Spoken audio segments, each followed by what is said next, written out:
በስመ አብ ወወልድ ወመንፈስ ቅዱስ አሐዱ አምላክ አሜን። መላ ዓለም ኮንኩም ነዚ ድምፂ ዝሰምዑ ነዚ ምስሊ ዝትሪኡ ነዚ መንፈሳዊ ቻነል ሀረገወይን ዩቲዩብ ትከታተሉ ፍጹም ሰላም ናይ ክርስቶስ አምላኽና ሰላም ንዓኻትኩም ይኹን። ከመይ ኣለኹም? ከመይ ትኾኑ? ከመይ ቀኒኹም? አሜን። ቅዱስ ዘላለማዊ ሕያው እግዚአብሔር አምላኽና ክሳብ ዛ ሰዓት እዚኣ ህይወትን ብጥዕናን ስለ ዝሓለወና ክብሪ ምስጋናን ልዑል ስሙ ይኹን። ንጽሕተ ንጹሓን ቅድስተ ቅዱሳን ቅድስት ድንግል ማርያም ክብርን ምስጋናን ይብፅሓያ።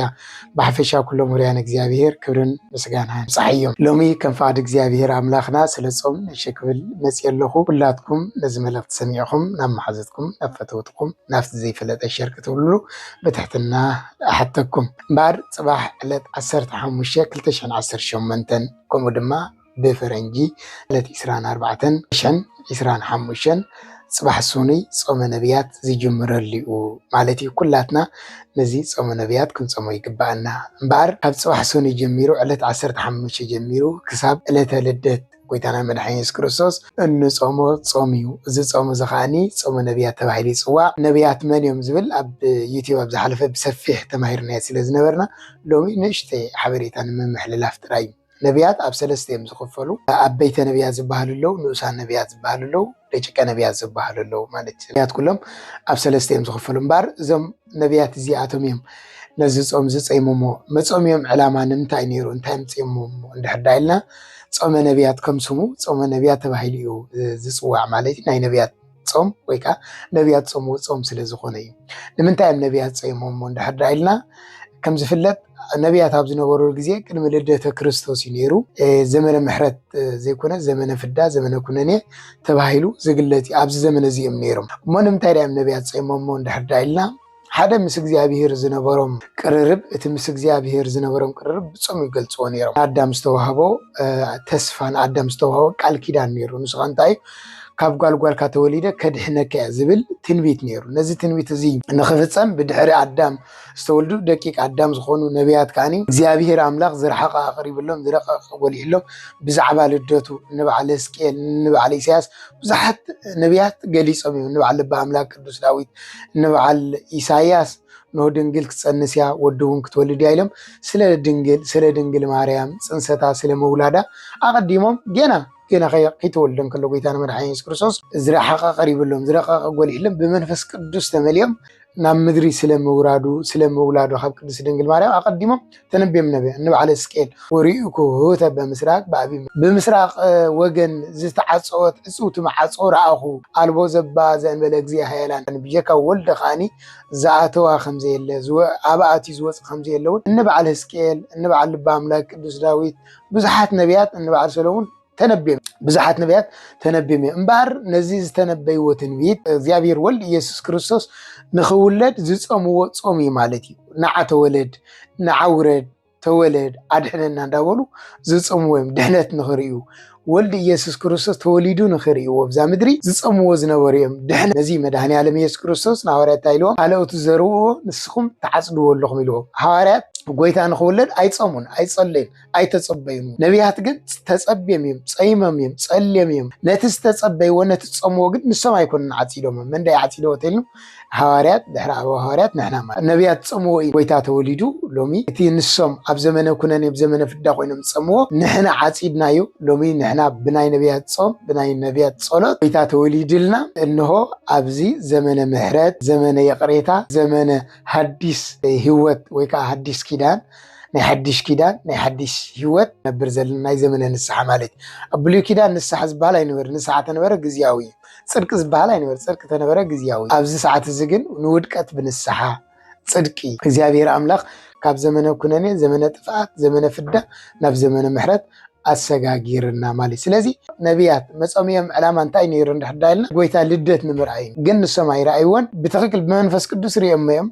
ድሓር እውን ነቢያት ዝረኣይዎ ኣለዉ ተወሊዱ እውን ብግልፂ ዝረኣይዎ እውን ኣለዎ እዮም ብስጋ ማለት እነ ኤልያስ እነ ሙሴ እውን ርኦም እዮም ዘይረኣይዎ ይኮነን። ስለዚ እቶም ዝሞቱ ነቢያት ካልኦት ከዓኒ ብመንፈስ ርኦም እዮም ንእግዚአብሔር ከምቲ መድሃኒ ዓለም ኢየሱስ ክርስቶስ ንኣይሁድ ዝበሎም ኣቦኹም ኣብርሃም መዓልተይ ክርኢ ተመነ ረኣየ ባህ ድማ በሉ ከም ዝበሎም ኩሉ ኣቦና ኣብርሃም መይቲ ነይሩ ግን ብመንፈስ ልደት ጎይታ ከም ዝረኣየ ወይ ከዓኒ እቲ ንሱ ዘቕርቦ መስዋዕቲ ኣምሳል ናይ ኢየሱስ ክርስቶስ ስለ ዝነበረ ብኡ ልደት ጎይታ ከም ዝረኣየ ከም ዝኣመነ እዩ ደስ እውን ከም ዝበለ እዩ ዝገልጽ እሞ ነቢያት ካብ ብመንፈስ ቅዱስ ሪኦም እዮም እምበኣር ነቢያት ጎይታ ክውለድ ተፀይሞም ጎይታ ተወሊዱ እንድዩ ሕጂ ንምንታይ ክንፀውም ኣድሊና ዝብል ሕቶ ክንምልስካ ጉብ እዩ ንምንታይ ኢና ሕጂ ንፀሞ ሓደ እንፀሞ ነቢያት ንምዝካር ካብ ነቢያት ከዓኒ በረኸት ንምቕባል ናይ ነቢያት በረኸት ንምቕባል ጾመ ነቢያት ኢልና ንፀሞ ቤተክርስትያን ኣዋጅ ጾመ ነቢያት ኢላ ክትቕምጡ ከላ ናይ ነቢያት በረኸት ንምቕባል ካልኣይ ከዓ ደቃ ፍትወታት ስጋ ድሌታት ናይ ስጋ ኣብ ልዕሊና ከይስልጡን እዩ ምክንያቱ ሰናያት ይኹን ፍትወታት ስጋ ኣብ ልዕሊና ከይስልጡን ጾም ብጣዕሚ የድልየና ኣይኮነን ንመንፈሳዊ ንኣካላት ንጥዕና ተባሂሉ ከማ ጾም ኢሉ ዶክተር እዝዚ ኣይትብላዕ እናበለ ይእዝዝ ኣይኮነን መንፈሳውነት ማለት እዩ ስለዚ እንጾም ሓደ ጋንንቲ ይኹኑ ሰይጣን ይኹን መንፈስ ርኩስ ይኹን ፍትወታት ስጋ ኣብ ልዕሊና ከይስልጡን እዮም ሓደ መድኃኒዓለም ኢየሱስ ክርስቶስ ንሐዋርያት ከም ዝኽብሎም እንምልከት እይወፅ ዝንቱ ዘመን ዘንበለ ጾም ወጸሎት እዚ ከም ዝበለ ጋንየን እዚ ከም ዝበለ መንፈስ ብዘይ ጾምን ጸሎትን ኣይወፅእ ብሎም ከሎ ንሐዋርያት እንምልከት ማለት ስለዚ ኣብ ልዕሊና ጋንንቲ ከይስልጥኑ ፍትወታት ስጋ ከይስልጥን ጾም ብጣዕሚ ገዳሲ ማለት ዝጸውም ሰብ ፍትወታት ስጋ ኣብ ልዕሊኡ ኣይስልጥን እዮም ኣጋንንቲ ኣብ ልዕሊኡ ኣይስልጥን እዮም ሳልሳይ ድማ ነቢያት ጎይታ ንኽውለድ ጸይሞም ንሕና ከዓ ጎይታ ተወሊደ ቤተልሔም ተወሊደ ኣይኮነ ጎይታ ሎሚ እውን ልበይ ንዓኸ ቤተልሔም ይኹን ኢልና ኢና እንጾሙ ኣብ ልብና ክውለድ ቤተልሔም ክኸውን ልበሪ ንጹህ ቅዱስ መሕደሪ ክንከውን ናይ እግዚአብሔር መሕደሪ እዩ ገብረና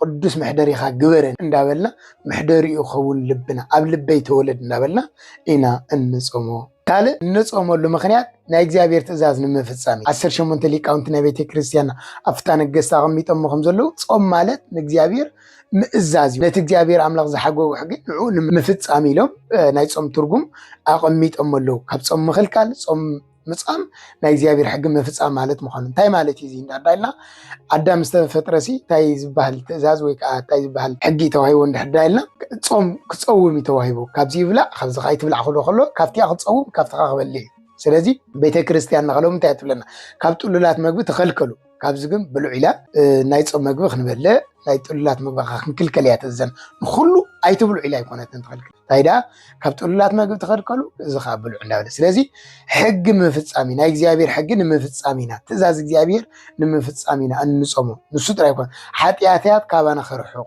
መንግስተ ሰማያት ንምውራስ ፍጹም ሓጎስ ፍጹም ደስታ ንምርካብ ኣብ ጾም ደስታ ኣሎ ኣብ ጾም ፍጹም ሓጎስ ኣሎ ኣብ ጾም ፍጹም ሰላም ኣሎ ኣብ ጾም ምስ እግዚአብሔር ምዝራብ ኣሎ ኣብ ጾም ንእግዚአብሔር ምስማዕ ኣሎ ኣብ ጾም ሰብ ዝጸውም እንዳሕዳልዩ ንእግዚአብሔር ክሰምዖ ቀረባ እዩ ጾም ክበሃል ከሎ ግን ስጋኻ ምድካም ጥራይ ኣይኮን ጾም ካብ ኩሉ ኢና ክንጸውም ዘለና እዝንና ክጸውም ኣሎ ዓይንና ክጸውም ኣሎ ኣፍና ክጸውም ኣሎ ኢድና ክጸውም ኣሎ እግርና ክጸውም ኩሉ እንትናና ክጸውም ክኽእል ኣለዎ እዚ ጾም እዚ እሞኒ ነዚ ጾም እዚ ንጾሞ እምበኣር በዚ ምኽንያት እዩ እዚ ጾም እዚ ዓብዪ ጾም እዩ ጾመ ነቢያት እዚ ጾም እዚ ዓብዪ ጾም እዩ ኩላትና ኣብ መላእ ዓለም እንርከብ ኦርቶዶክሳውያን ነዚ ጾም እዚ ክንጾሞ ይግባአና ዘይጸውም ክርስቲያን ከመይ ዝበለ ክርስቲያን ብሓቂ ክንጸውም ኣለና ንጾም ዝተፈላለዩ ምኽንያት ከንቕርብ ኣይግባአናን ንጾም ዝተፈላለዩ ምኽንያት ኣቕሪብና ካብ ጾም ክንክልከል የብልናን ክንጸውም ኣለና ብጾም ተጸቢና ልደት ጎይታ ከነብዕል ይግባአና እሞ ስለዚ እዚ ጾም እዚ ጽባሕ ሰኒ ክጅመር ዕለት 15 ክሳብ